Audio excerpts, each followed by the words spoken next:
Good morning, and welcome to the Boulder Valley Unitarian Universalist Fellowship. I'm Thomas Christopher, known as TC, and I'm joined today by Service Associate Paul Brinteson, Ted Coriath, Emily Coriath, and family providing music, and our tech ushers Mary Stackpole and Don Price, who help things run very smoothly. And the most important people to mention are all of you, this fellowship, and all of the wonderful people you are. For you are the reason we do any of it. As I say the welcome words, I invite you to shift to gallery mode, if you haven't done so, and scroll through the screen so you can experience the lovely diversity of this congregation, because without it and without you, there would be no us. You are all welcome here today. In all the beauty of languages, cultures, skin tones, shapes, and sizes that come together in your uniqueness, you are welcome here. And all the ways you experience and express gender, you are welcome here. And all the beauty of who you love and how you love, you are welcome here.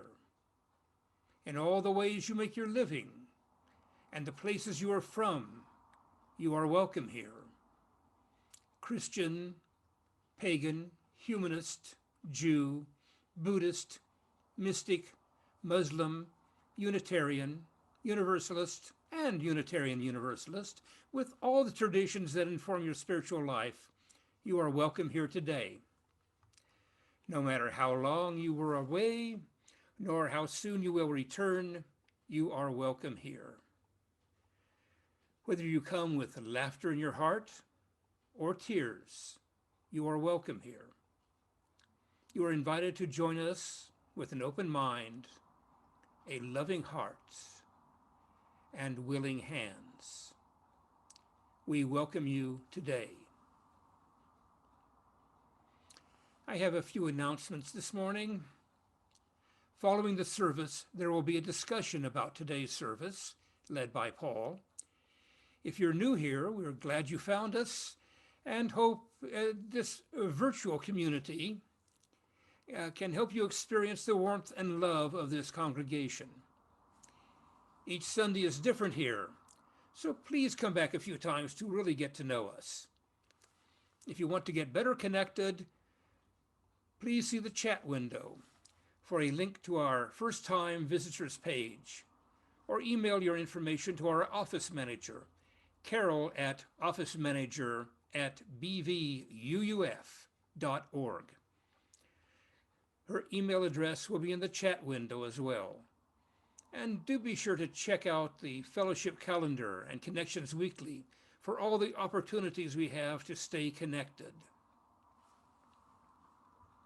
Finally, if any of you newcomers would like to introduce yourself in the chat, please do. We love to know who is among us. All are invited to stay for virtual coffee hour after the service, or join the post-service chat I just spoke about.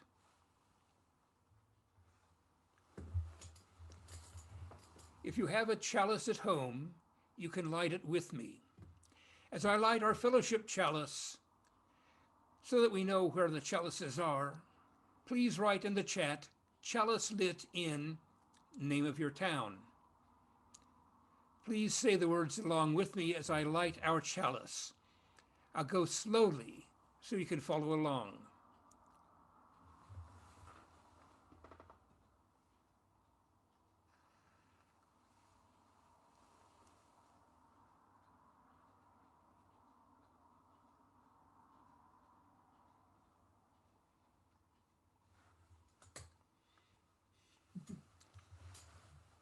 More trouble than I thought. Ah, there it is. We light this chalice for the warmth of love, the light of truth, and the energy of action. And now I'll ring our bowl again, inviting it to draw you deeper into the present moment and this, our beloved community.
Winds be still, storm clouds pass and silence come, peace grace this time with harmony. Fly, bird of hope, and shine, light of love, and in calm let all find tranquility.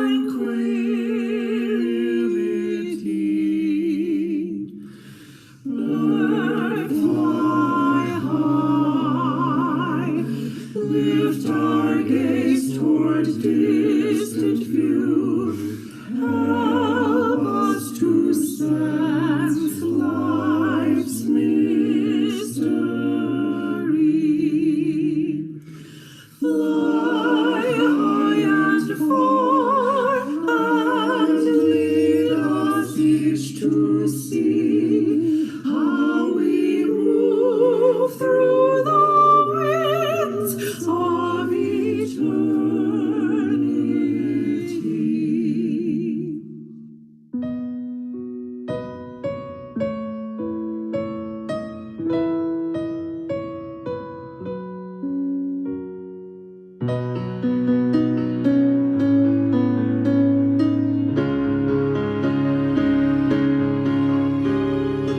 Light shining,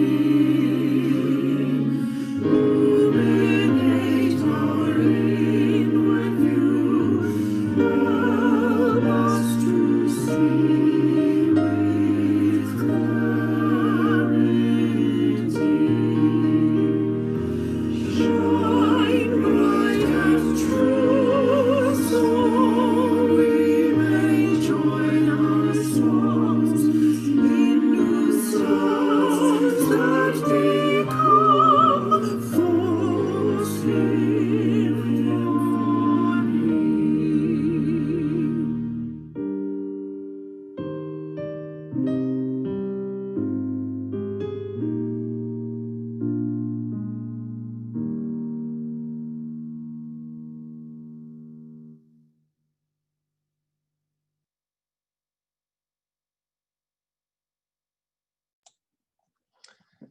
Thank you. That was beautiful.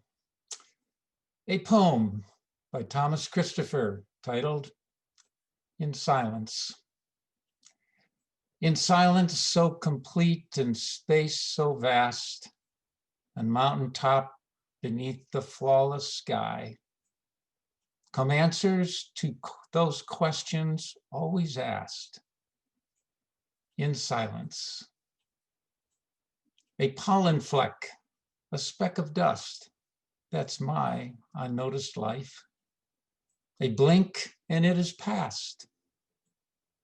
It matters not a bit to live and die. Then walls around me burst like shattered glass. I spread horizon wide and heaven high. My churning thoughts, astonished, pause at last in silence.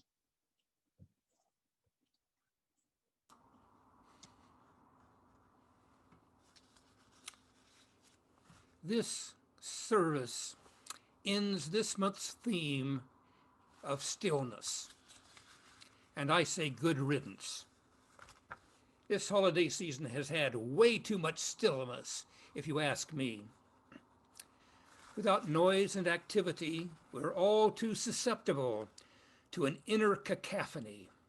Our inner voices talking to us, repeating endlessly things we would not tolerate hearing from anybody else. These ruminations and worries, these negative thoughts, are associated with depression and anxiety disorders.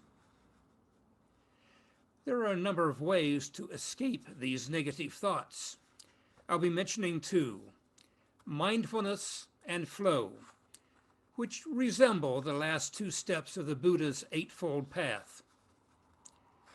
Mindfulness, according to the Mayo Clinic, is, quotes, a type of meditation in which you focus on being intensely aware of what you're sensing and feeling in the moment, without interpretation or judgment. Flow is concentrating your attention on a challenging activity. Again, using the Mayo Clinic's words, flow is, quotes, complete absorption in what one is doing at the present moment. So far, I've just talked about ruminations and worries in the abstract. Are they a real problem? Let me make it a little bit more complete. A few years ago, I was inspired to write a song about negative thoughts and mindfulness. I went around gathering examples of negative thoughts and putting a selection of them together.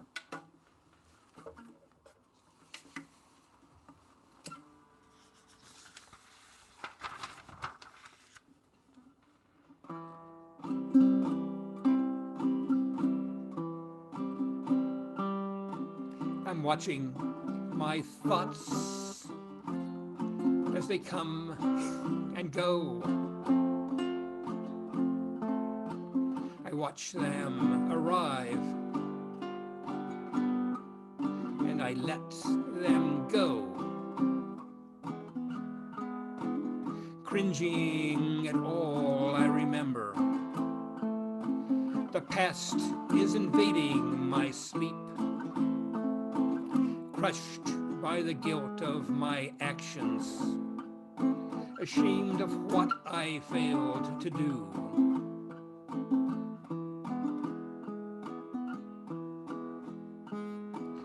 I feel I'm the total of all of my failures and all of my regrets. There's little joy going on living, still dragging the chains of the past.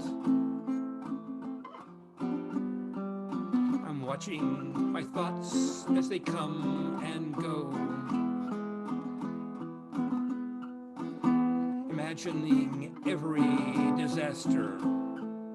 The past, the future is invading today, planning for all that could happen. Trying to stay in control.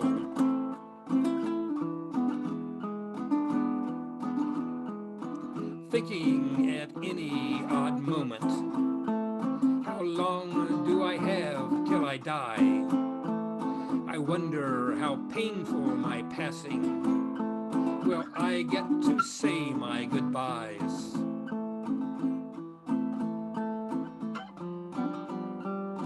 Watching my thoughts as they come and go. I watch them arrive and I let them go.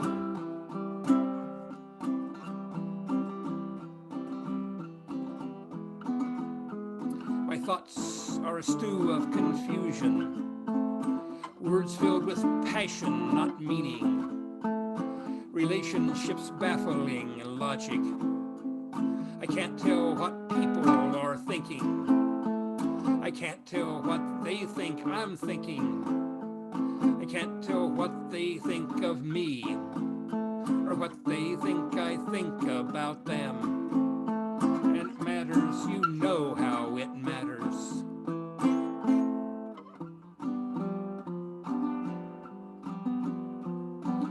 watching my thoughts as they come and go. Why can't I remember successes, building my faith in myself? Why can't I keep my plan simple while trusting myself to adapt? Why can't I be in the present? I clearly don't like where I am.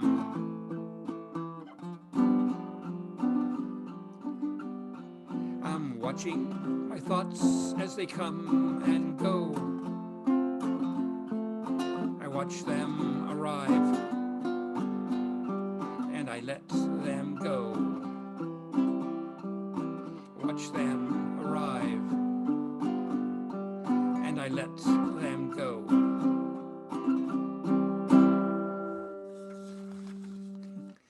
Just imagine what that would have been like without the chorus touching on mindfulness every so often.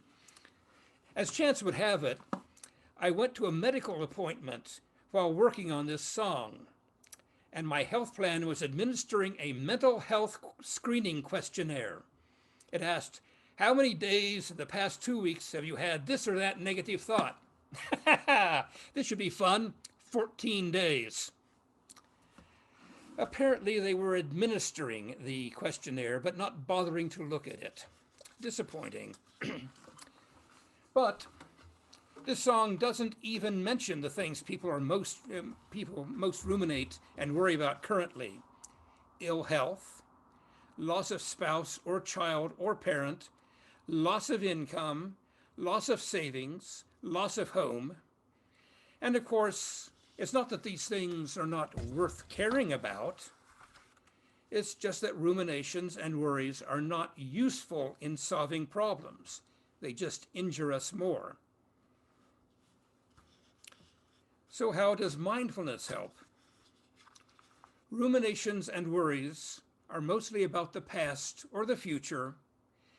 The inner commentary is in words.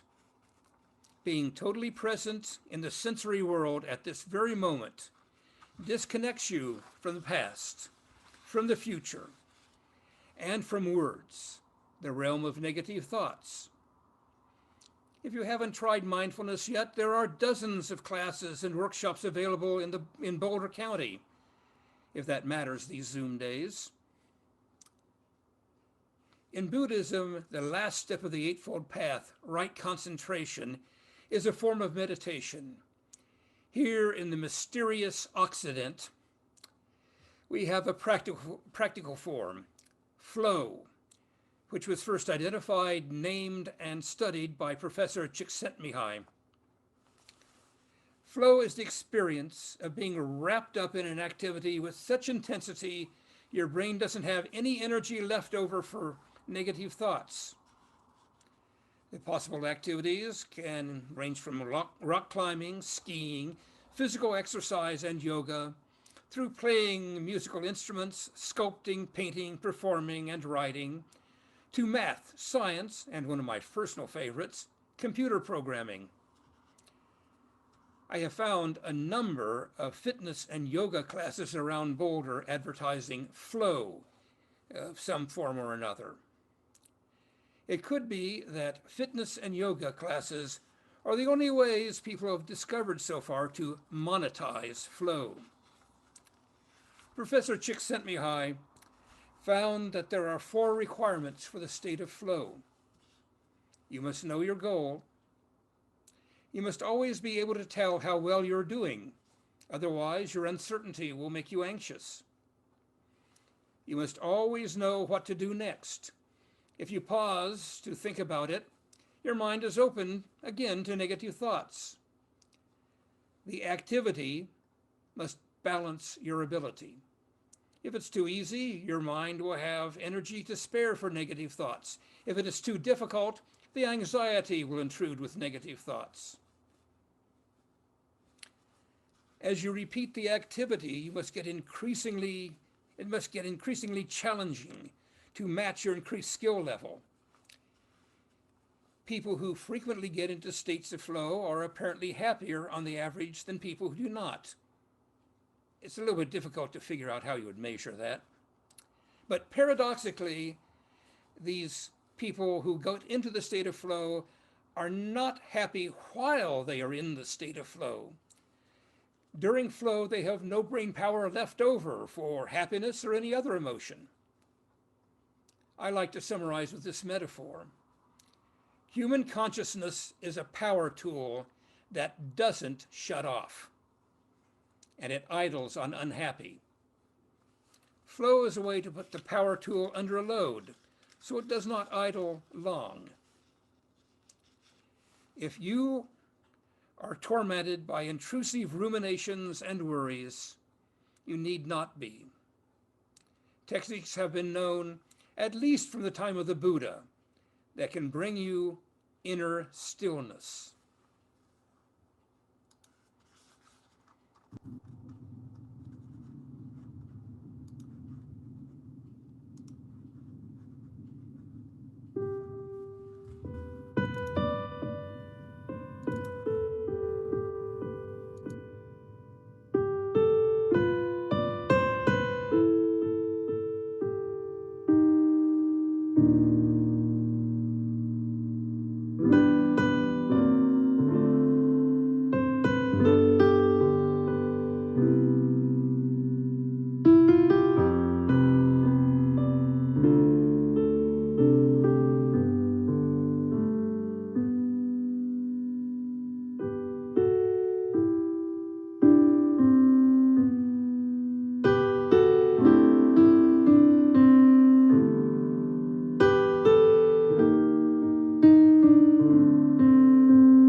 Each week, we remind ourselves of the abundance of our lives and this community by giving one half of our plate away to those organizations that share our values.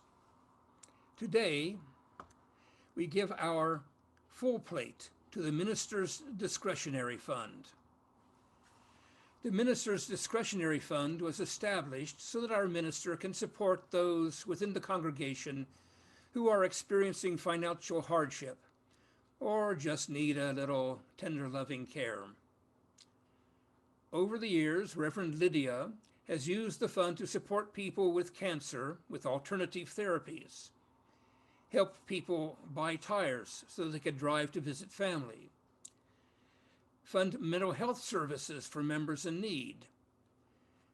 With the economic impacts of this pandemic, Reverend Lydia has noticed larger and more frequently requests are coming in for needs like rent and mortgage payments. Please do not hesitate to contact Reverend Lydia if you find yourself in need of financial support. And for those of you who can, please give generously as the plate passes. During the offering, if you would like to, enter into the chat your thoughts on about how you find inner stillness.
for the work of this fellowship, bringing love, reason, compassion, and justice into this world. And to the minister's discretionary fund, we dedicate our offerings. And now we sing. From you I receive, to you I give. Together we share, and from this we live.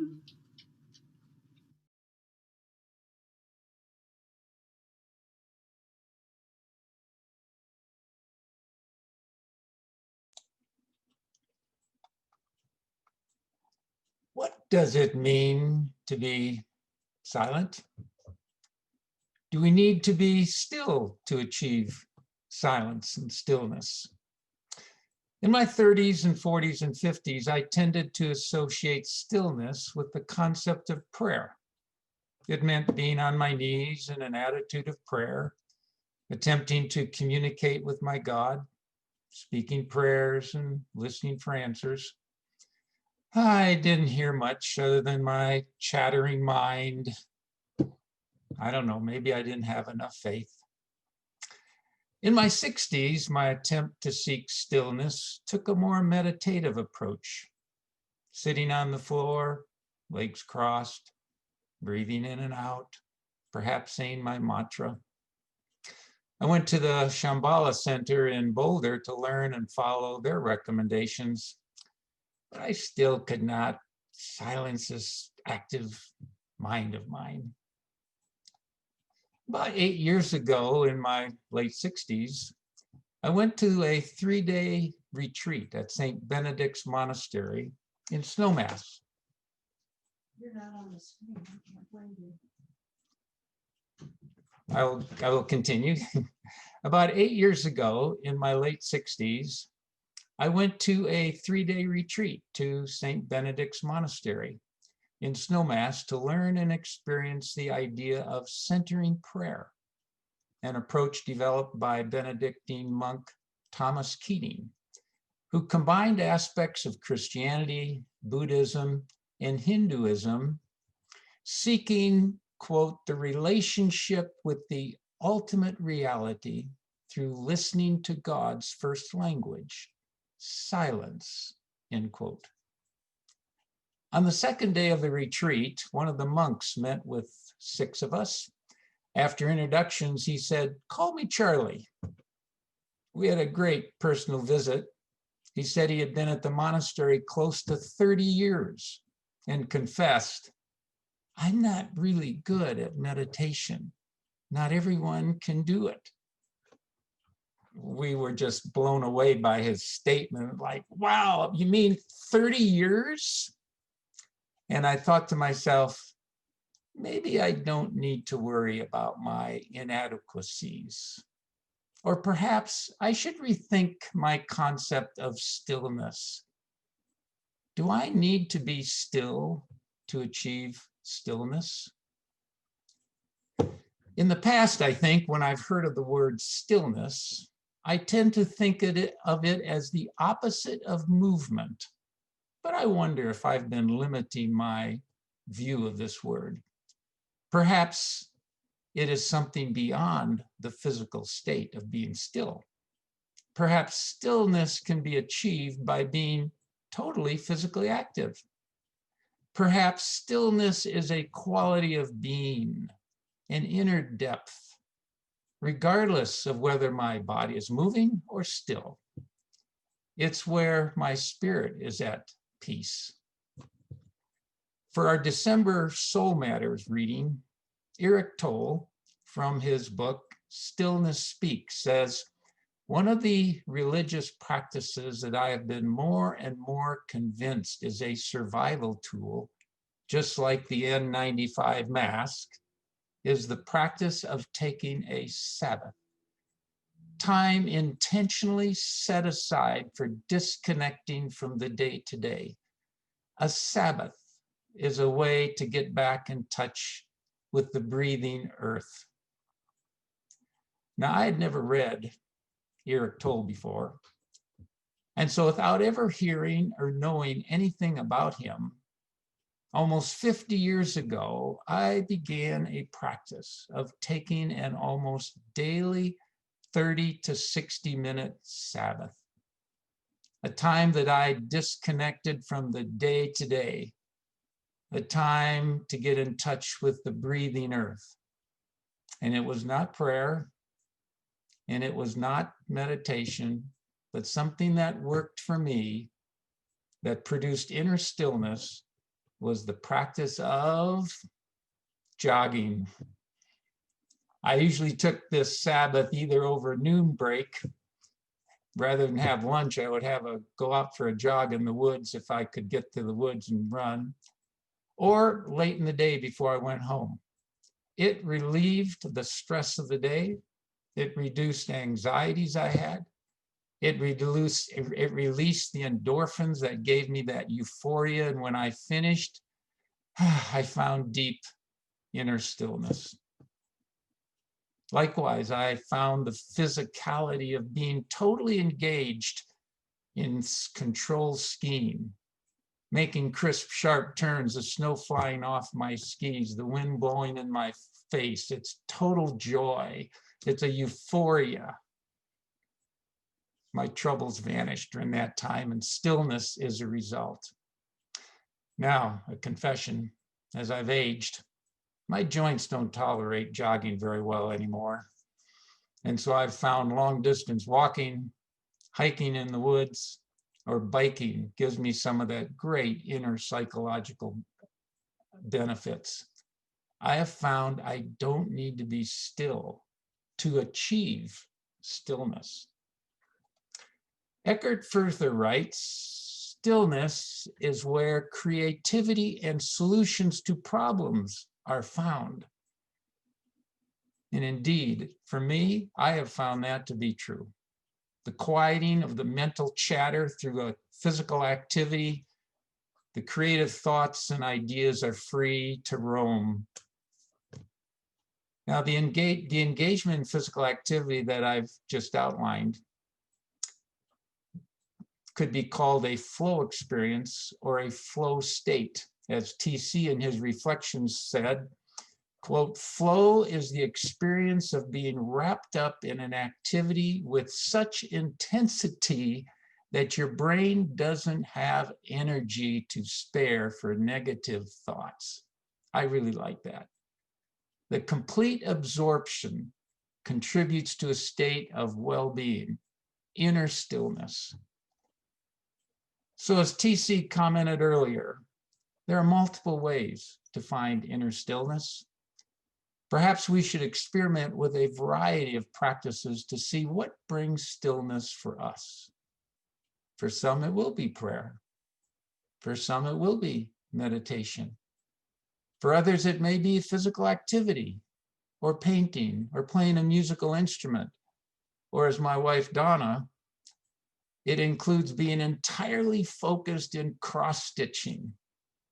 For TC, he said his favorite was computer programming.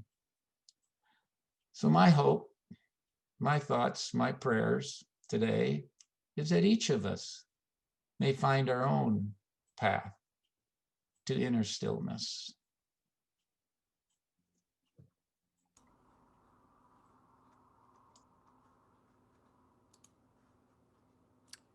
And now, I invite us into our time of community connection, our time of sacred sharing. If you'd like to share a joy or concern, please raise your hand using the button in the participants window, and Don Price will unmute you. Or you may see a pop-up window asking you to unmute yourself. If you prefer, you can share your joy or concern in the chat window by sending a chat to everyone. And then Don will read out loud what you send. When you do share, whether by voice or by chat, please tell us your name and where you live, and briefly let us know what is in your heart today. I put a stone into our sacred waters on your behalf.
Now we extinguish our chalice with our traditional words. We extinguish this chalice, but not the warmth of love, the light of truth, nor the energy of action. These we carry in our hearts until we meet again.